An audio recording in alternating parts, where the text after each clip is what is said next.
Hi, Grandma here, and I'm reading The Hiding Place by Corrie Ten Boom. And so far we know that the Ten Boom, actually various members of the family, have been working with the Dutch Underground. And they have had people stay at their house temporarily. But now they have a secret room inside their home, and they may be able to have people live with them on a more permanent basis. Chapter 7, Eusie. It could be pronounced Eusie. I'm not sure of the pronunciation, since it's a nickname. Peter was home, yet he was not safe. Now, Peter, remember, is Corrie's nephew who plays the piano. Any more than any healthy young man was safe. In Germany, the munitions factories were desperate for workers. Without warning, soldiers would suddenly surround a block of buildings and sweep through them, herding every male between 16 and 30 into trucks for transport.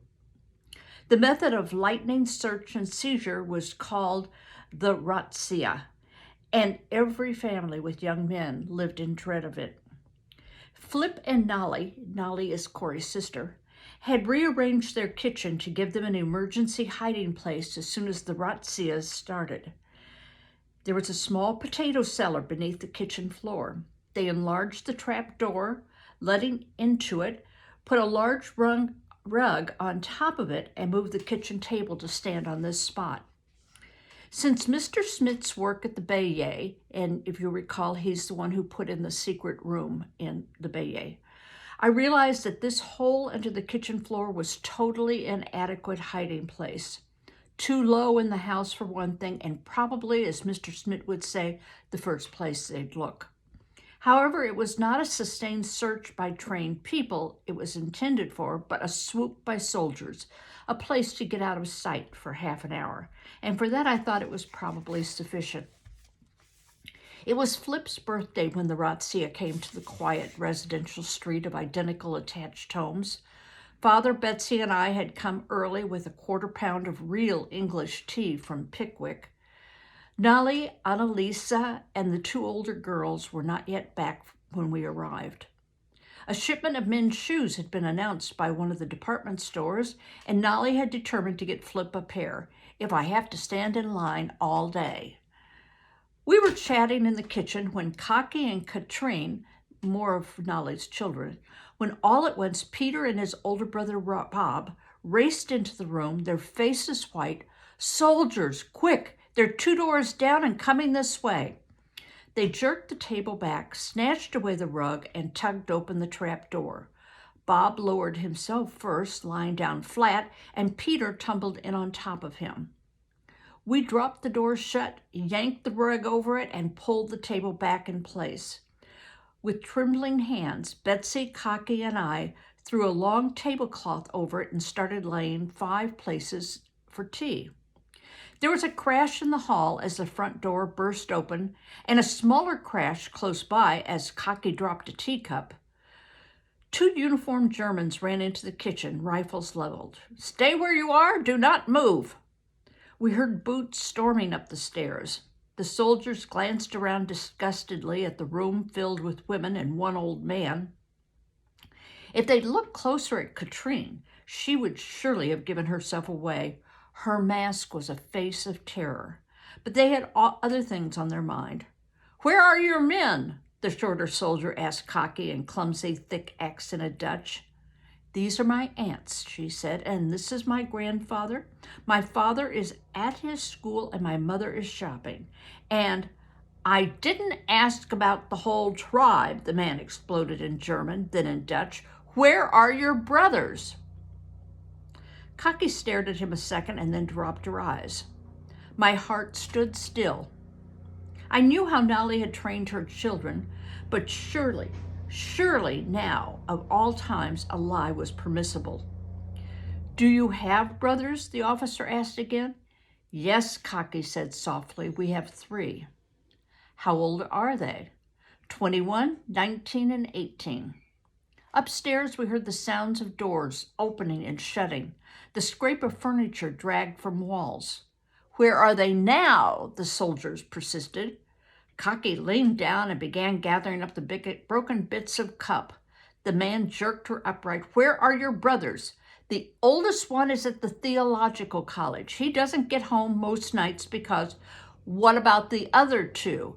Cocky did not miss a breath. Why, they're under the table. Motioning all of us away from it with his gun, the soldier seized a corner of the cloth. As a nod from him, the taller man crouched with his rifle cocked, then he flung back the cloth. At last, the pent-up explosion. Cocky burst into spasms of hysterical laughter. The soldiers whirled around. Was this girl laughing at them? Don't take us for fools, the shorter one snarled. Furiously, he strode from the room, and minutes later, the entire squad trooped out, not, unfortunately, before the silent soldier had spied and pocketed our precious packet of tea. It was a strange dinner party that evening, veering as it did from heartfelt thanksgiving to the nearest thing to a bitter argument our close-knit family had ever had. Nolly stuck by Cocky, insisting she would have answered the same way. God honors truth-telling with perfect protection. Peter and Bob, from the viewpoint of the trapdoor, weren't so sure, and neither was I. I had never had Nolly's bravery, no, nor her faith either. But I could spot illogic, and it isn't logical to say the truth and do a lie. What about Annalise's false papers and that maid's uniform on Katrine? Set a watch, O Lord, before my mouth, Nolly quoted. Keep the door of my lips. Psalm 141, she finished triumphantly. All right, what about the radio? I had to lie with my lips to keep that. And yet, whatever comes from your lips, Corrie, I'm sure it was spoken in love. Father's kindly voice reproached my flushed face. Love, how did one show it? How could God himself show truth and love at the same time in a world like this? By dying. The answer stood out for me sharper and chillier than it had ever before that night. The shape of a cross etched on the history of the world. Now I have to go back and correct myself on something. Katrine and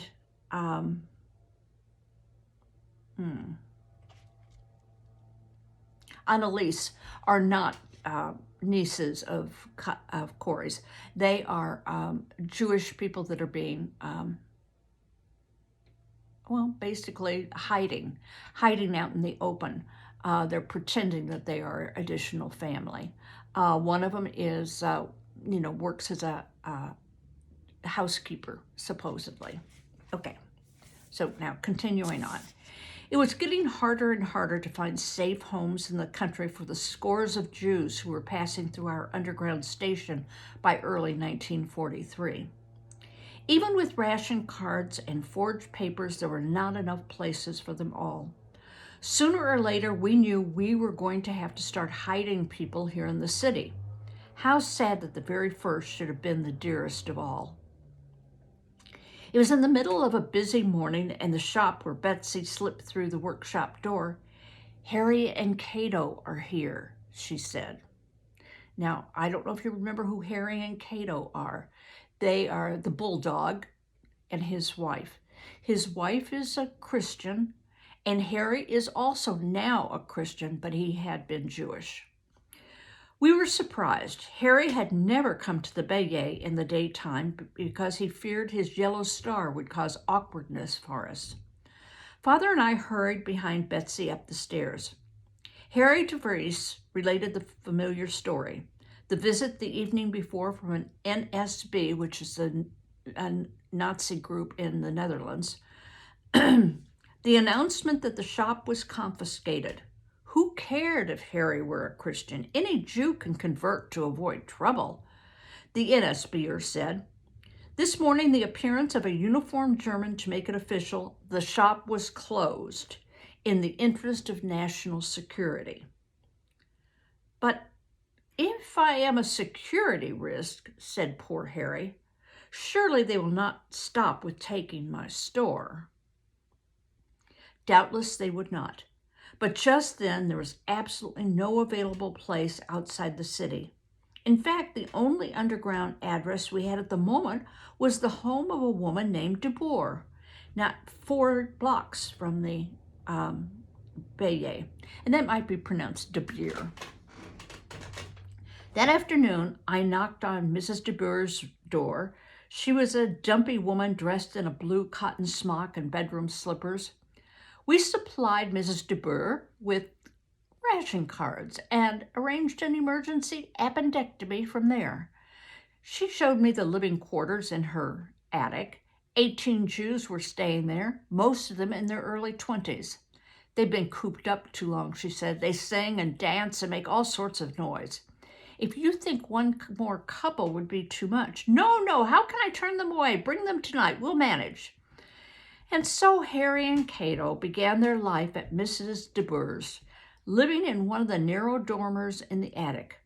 Betsy went every day to take them some homemade bread, a bit of tea, a slice of sausage, but Betsy's main concern was not for the morale of Harry and Cato, it was for their very lives. They're in danger, you know, she told Father and me. It's true that these young people are at the bursting point. This afternoon they were making such a commotion, I could hear them down on the street. There were other concerns. That bitter gray winter, though there was little snow, the cold came early and stayed late, and fuel was scarce.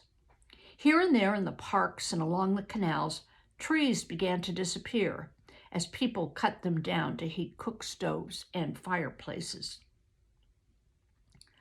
The damp, unheated rooms were hardest on the very young and the very old. One morning, Christophels did not appear for Bible reading in the dining room, nor later in the workshop.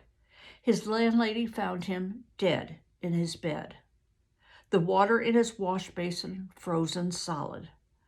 We buried the old clockmaker in the splendid suit and vest he'd worn to the 100th birthday party 6 years and another lifetime ago. Spring came slowly.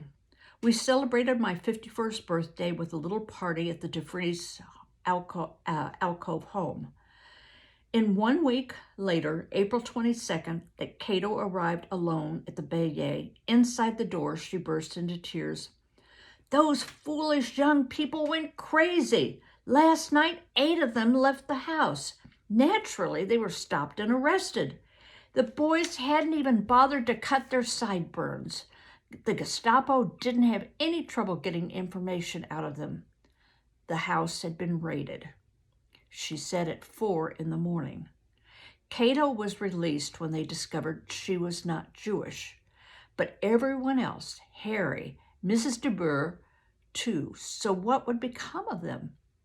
For the next 3 days, Cato was at the Harlem police station from early morning until curfew, pestering Dutch and Germans alike to let her see her husband. When they sent her away, she stepped across the street and waited silently on the sidewalk. Friday, just before the noon closing, when the shop was crowded, a policeman pushed open the street door, hesitated, and then continued back into the rear room. It was Rolf Van Vliet, the officer who had been here for when our ration cards were first delivered. He took off his cap, and I noticed again that startling orange-red hair. This watch is still not keeping time, Rolf said. He took off his wristwatch, placed it on the workbench, and leaned forward. Was he saying something? It was all I could do to hear. Harry de Vries will be taken to Amsterdam tomorrow. If you want to see him, come promptly at 3 this afternoon. And then, do you see? The second hand still hesitates at the top of the dial. At 3 that afternoon, Cato and I stepped through the tall double doors of the police station. The policeman on duty at the guard post was Rolf himself. Come with me, he said gruffly. He led us through a door and along a high-ceilinged corridor. At a locked metal gate, he stopped. "Wait here," Rolf said. Someone on the other side opened the gate and Rolf passed through. He was gone several minutes.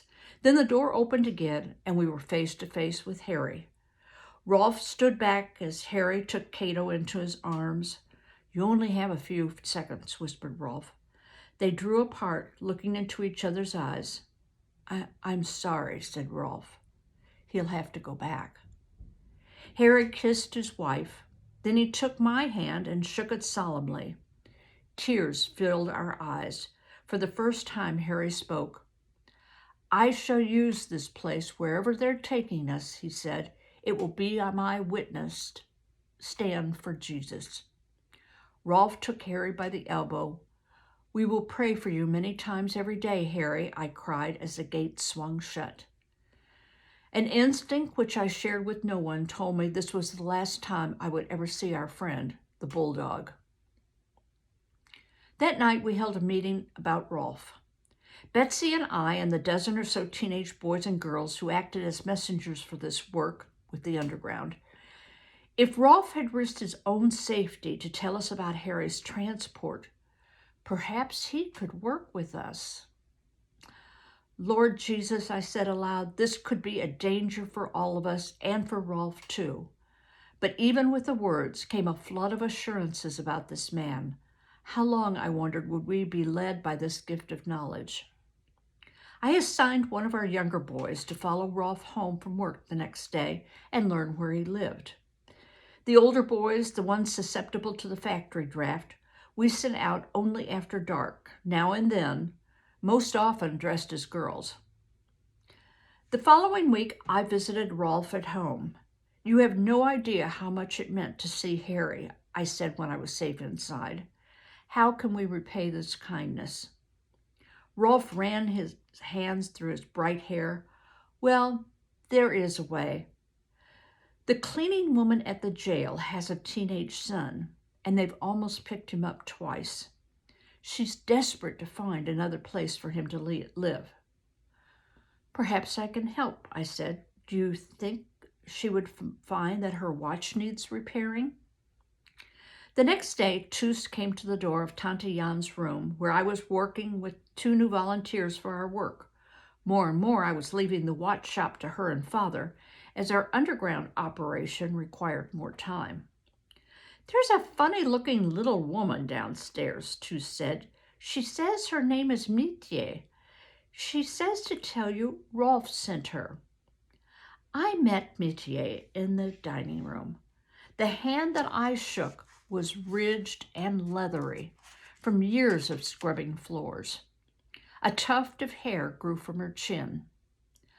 "I understand," I said, "that you have a son you're very proud of."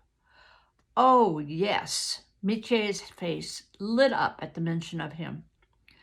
I took the bulky old alarm clock she had brought with her. "Come for your clock tomorrow afternoon and I'll hope to have good news." That night we listened to our messenger's report.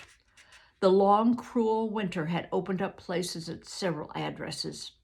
There was a place on a nearby tulip farm, but the farmer had decided he must be paid for the risk he was taking. We would have to provide a fee in silver Reichsdollars, not paper money, plus an additional ration card. It didn't happen often that a host would require money for this services. When one did, we paid gladly. When Mitie appeared the following morning, I took a small banknote from my purse and tore off a corner. "This is for your son," I said. "Tonight he is to go to Gravensteinenburg. There is a tree stump right next to the bridge. They cut down the tree last winter. He is to wait beside it, looking into the canal. A man will come up and ask if he has change for a bank bill. Your son is to match the missing corner and then follow the man without questions." Betsy came into the dining room as Mitie was grasping my hand in her 2 sandpaper ones. "I'll make it up to you. Somehow, someday, I'll find a way to repay you." Betsy and I exchanged smiles. how could the simple little soul help with the kind of need we faced? And so the work grew. As each new need arose, a new answer was found too. Through Pickwick, for example, we met the man at the Central Telephone Exchange whose department handled orders to connect and disconnect lines. With a little rewiring and juggling of numbers, he soon had our instrument in operation. What a day it was when the old wall phone in the rear hall jangled joyously for the first time in 3 years. And how we needed it. For by now there were 80 Dutchmen, elderly women and middle-aged men, along with our teenagers, working in God's underground, as we sometimes laughingly called ourselves. Most of these people never saw one another. We kept face-to-face contacts as few as possible. But they all knew the Bayet. It was the headquarters, the center of a spreading web, the knob where all the threads crossed. But if the telephone was a boon, it was also a fresh risk, as was each added worker and connection. We set the phone's ring as low as we could and still hear it, but who might happen to be passing through the hall when it rang? For that matter, how long would curious eyes up and down the street continue to believe that one small watch shop was quite as busy as this appeared? It was true that repair work was in demand. Plenty of legitimate customers still passed in and out, but there was altogether too much coming and going, especially in the early evening. The curfew was now 7 p.m., which in spring and summer left no nighttime hours at all in which workers could move legally through the streets. It was an hour and a half before that time on the 1st of June, 1943, and I was thinking of all this as I sat impatiently behind my workbench.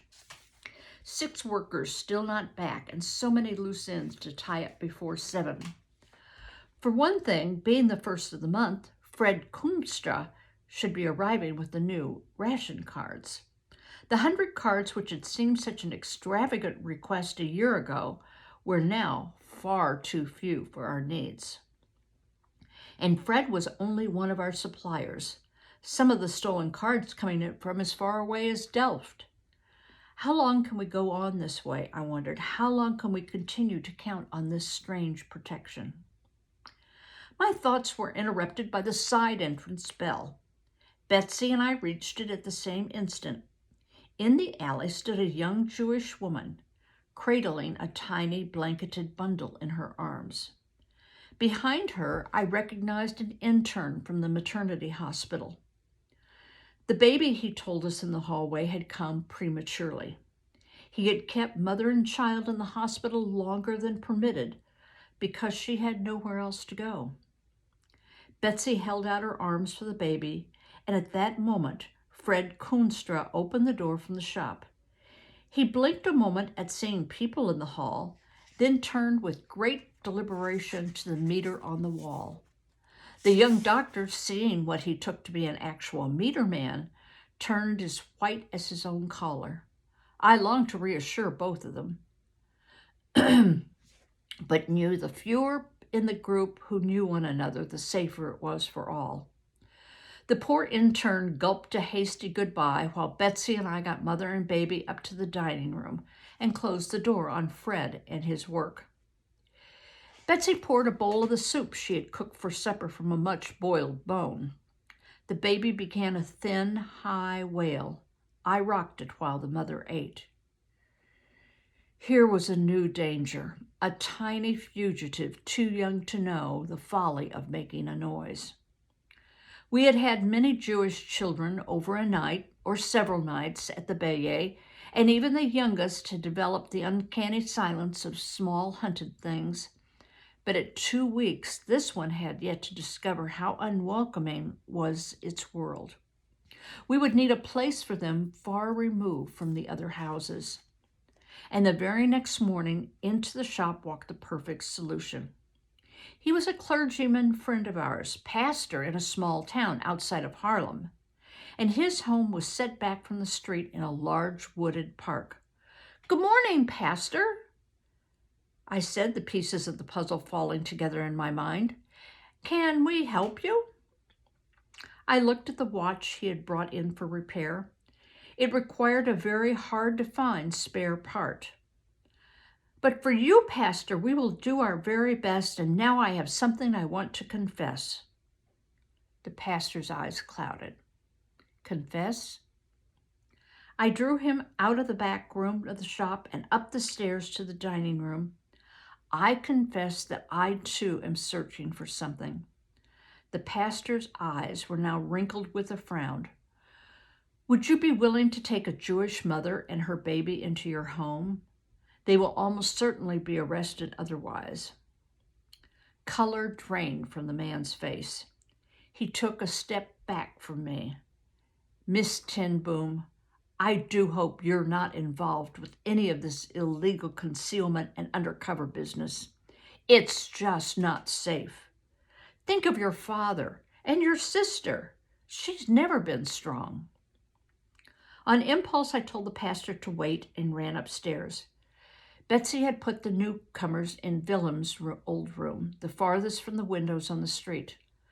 I asked the mother's permission to borrow the infant. The little thing weighed hardly anything in my arms.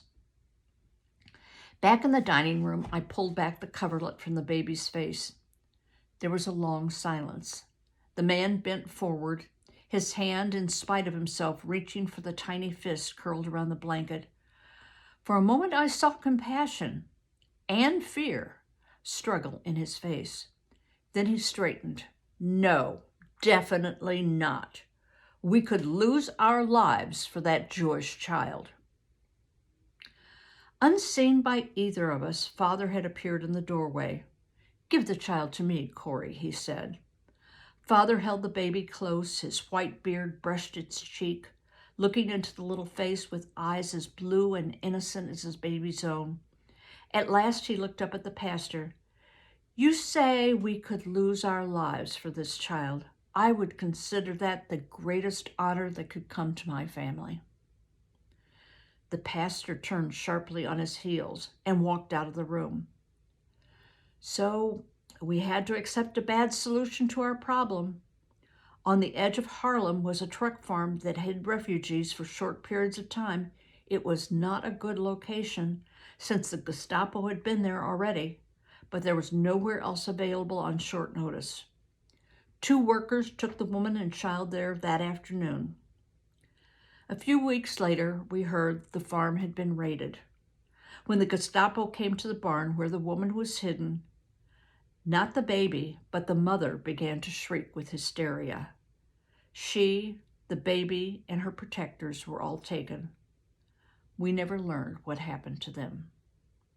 Okay, I'm stopping here because this is a pretty long chapter and has a lot of information in it, but we'll continue later. Bye-bye.